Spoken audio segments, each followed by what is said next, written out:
Barokah itu apa sih Cak Ami? Barokah itu bisa diartikan karena tabaruk laisa huwa ila tawassulan ilallah. Jadi sebenarnya hakikatnya tabaruk yaitu adalah mencari jalan untuk mendekatkan diri pada Allah. Berarti masih belum bisa dikasih benang merah orang sukses pasti barokah atau orang barokah pasti sukses, belum bisa ya? Ya, Ami, ya? belum bisa karena orang mengartikan. Assalamualaikum warahmatullahi wabarakatuh.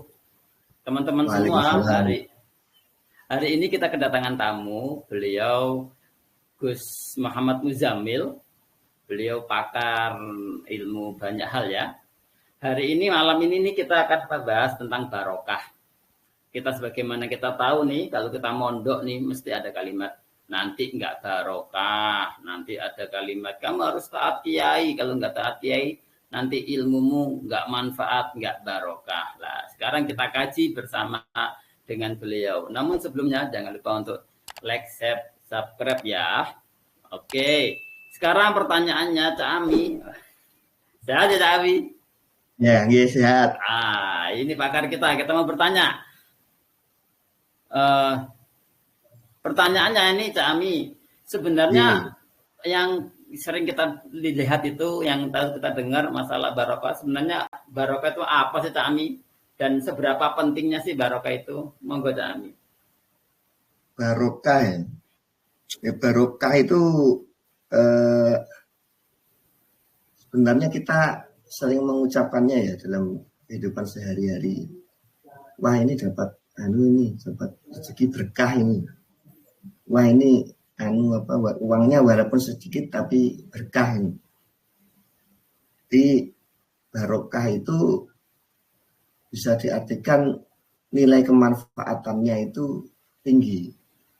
Sesuatu yang diembel-embeli dengan kata-kata berkah, berarti nilai kemanfaatannya atau efisiensinya itu tinggi. Jadi kita punya konsep, ada istilah barokah, ada istilah tabaruk ya. Ada barokah, ada tabaruk. Tabaruk itu berarti cara mengambil barokah. Nah, ini ada satu konsep yang menarik yang dipaparkan oleh Sayyid Muhammad Al-Maliki.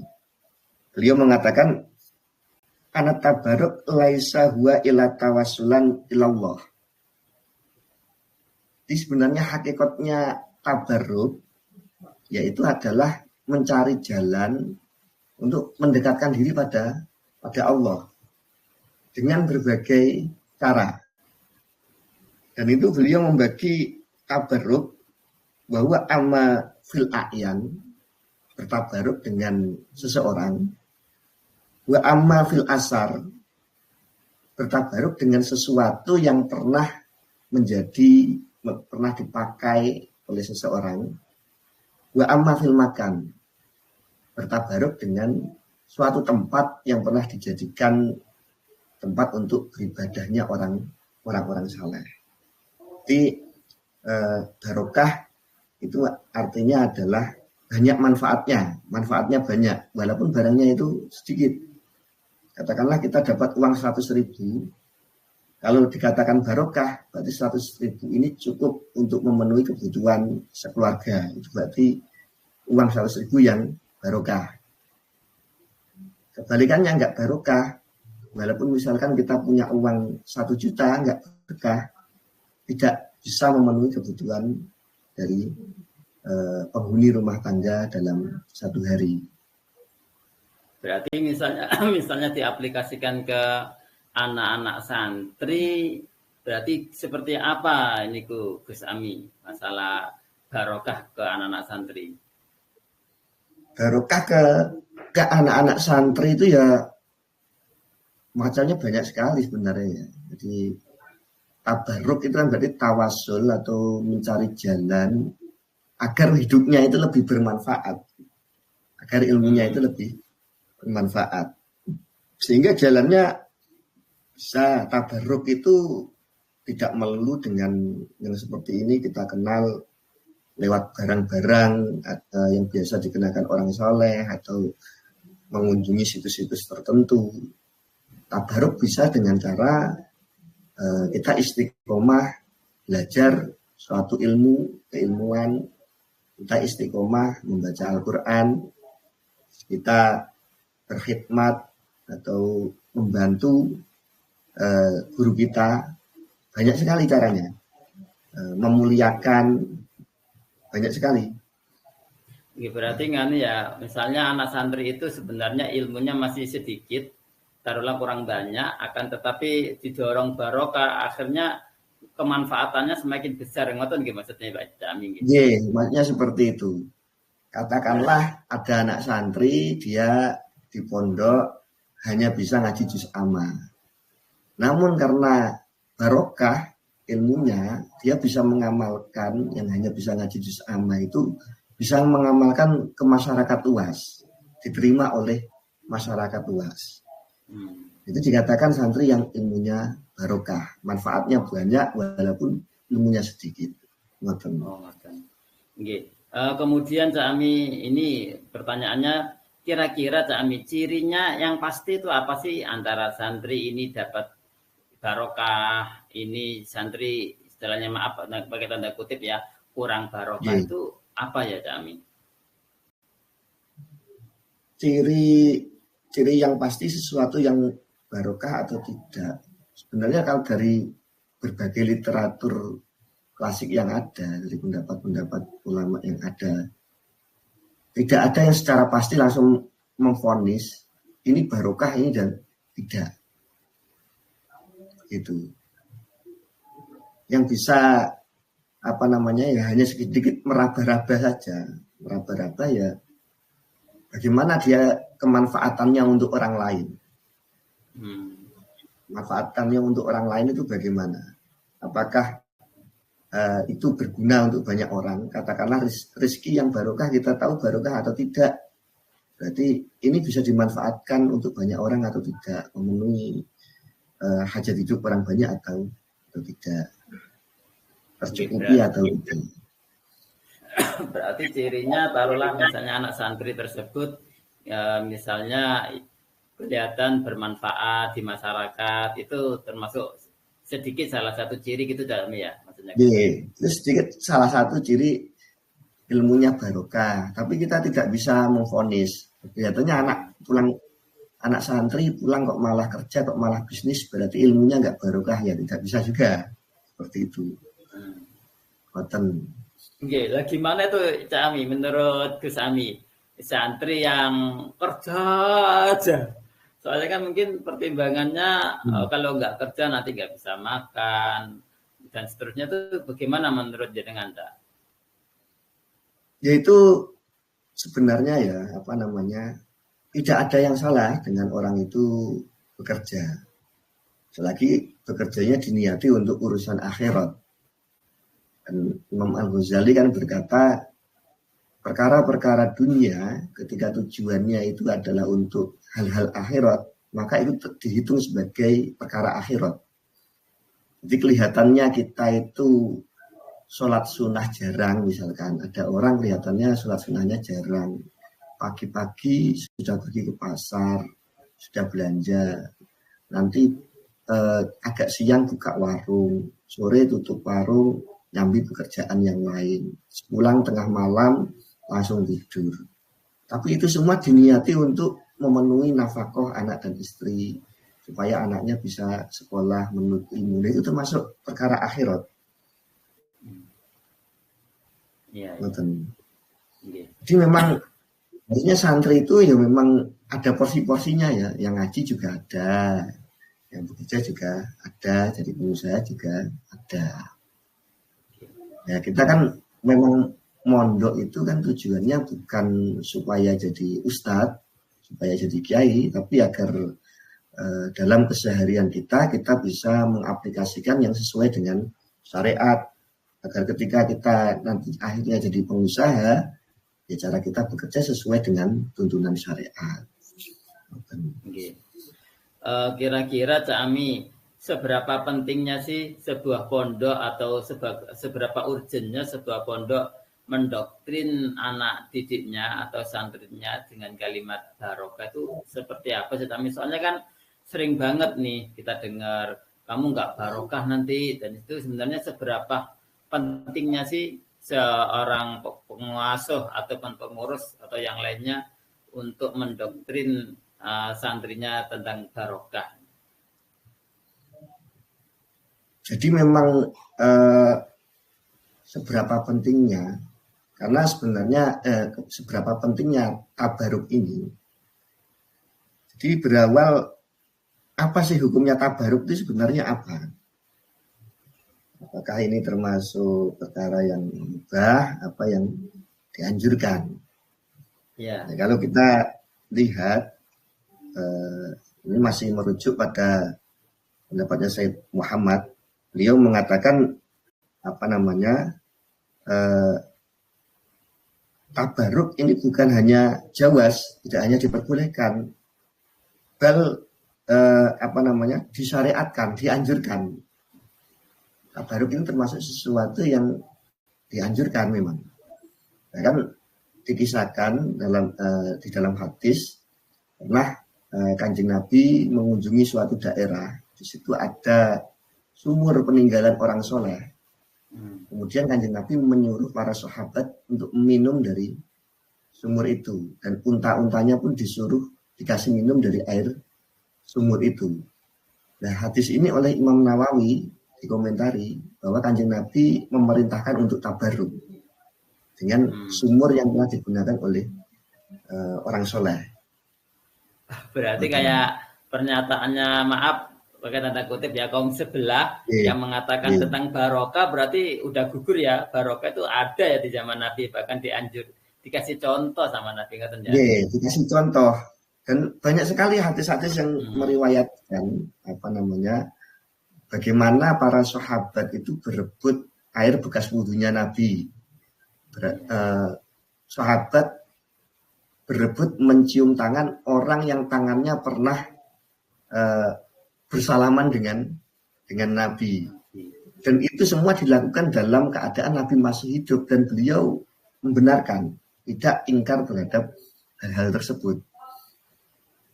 Nah, kemudian Ami sekarang kan orang sebelah kan bisa jadi menyangkalnya gini, yaitu kan zaman Nabi kan ada Nabi, ada Nabi ya kan. Nah, sekarang ini kan Nabi udah nggak ada nih. Nah, kira-kira siapakah yang paling layak kita mintain barokah dan apa alasannya? Jadi yang paling layak ya kita mintai adalah orang-orang yang soleh, yang dekat dengan Allah. Karena Nabi sendiri mencontohkan dalam cerita perjalanan ke sumur tadi, Nabi Muhammad itu adalah makhluk yang paling mulia, kan, derajatnya paling utama di sisi Allah. Namun beliau pun bertabaruk kepada orang soleh yang lain, yang makamnya berada di bawah beliau. Ya. Nah, apalagi kita kan seperti itu. Berarti kriterianya misalnya mau dapat barokah ya kita nyari istilahnya orang soleh gitu, yang kita percaya dia soleh gitu ya. Ya, kemudian ini kami pertanyaan yang mungkin agak unik ya. Sekarang kan biasanya tabaruk itu atau barokah itu seorang atas, maksudnya lebih atas ke yang bawah, guru ngasih barokah ke muridnya, misalnya kan kayak gitu Cami. Nah sekarang seandainya dibalik, bisa nggak seorang murid memberikan keberkahan kepada seorang gurunya, kira-kira menurut jenengan gimana? Bisa. Gitu ya? Bisa ya. Jadi konsep Islam itu sebenarnya memandang dari dua sudut pandang ya. Dalam berbagai macam kasus ya. Misalkan anak wajib memuliakan orang tua. Tapi orang tua juga wajib memenuhi hak anak. Ada dua sudut pandang.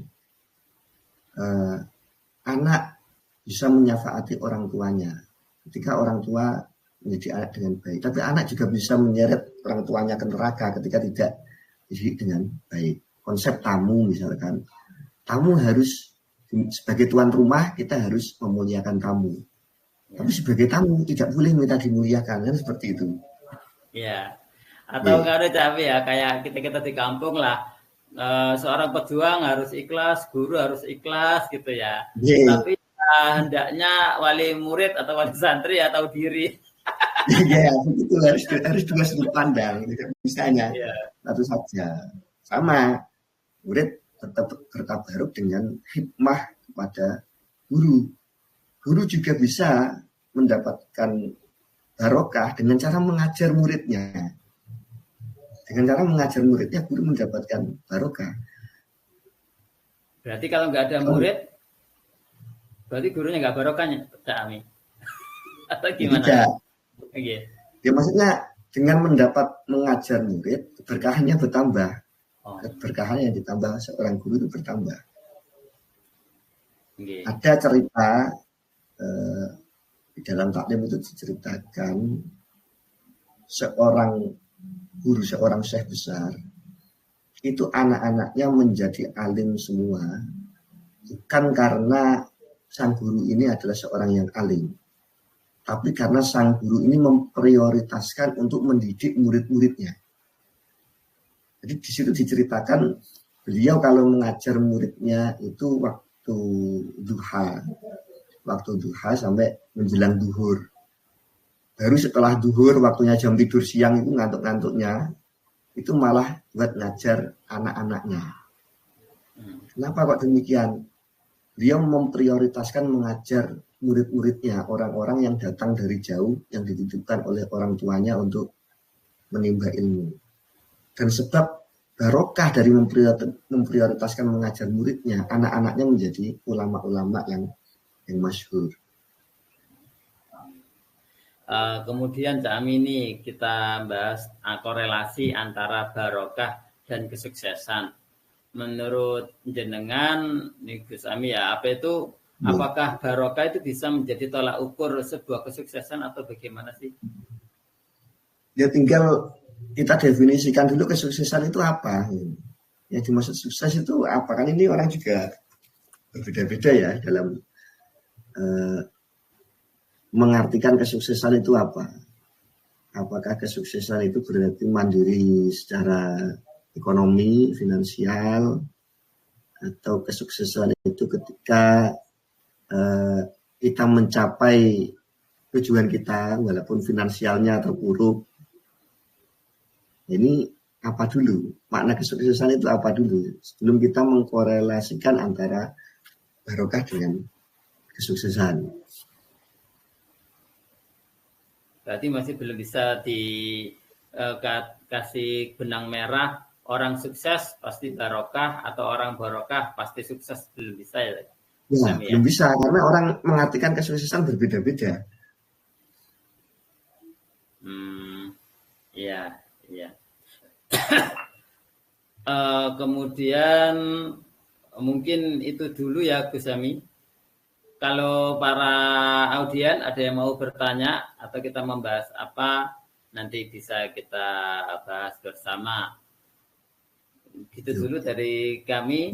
Mungkin Gus Ami ada, sebelum tak tutup ini ada closing statement-nya Gus Ami. Monggo silakan. Yang jelas yang harus kita yakini, tabarruk, barokah, itu sebenarnya tidak bisa memberikan manfaat atau madharat apapun. Yang bisa memberikan manfaat atau madharat sejatinya hanyalah Allah Ta'ala. Jadi kita bertabarruk, mencari barokah, itu sebenarnya dalam rangka apa?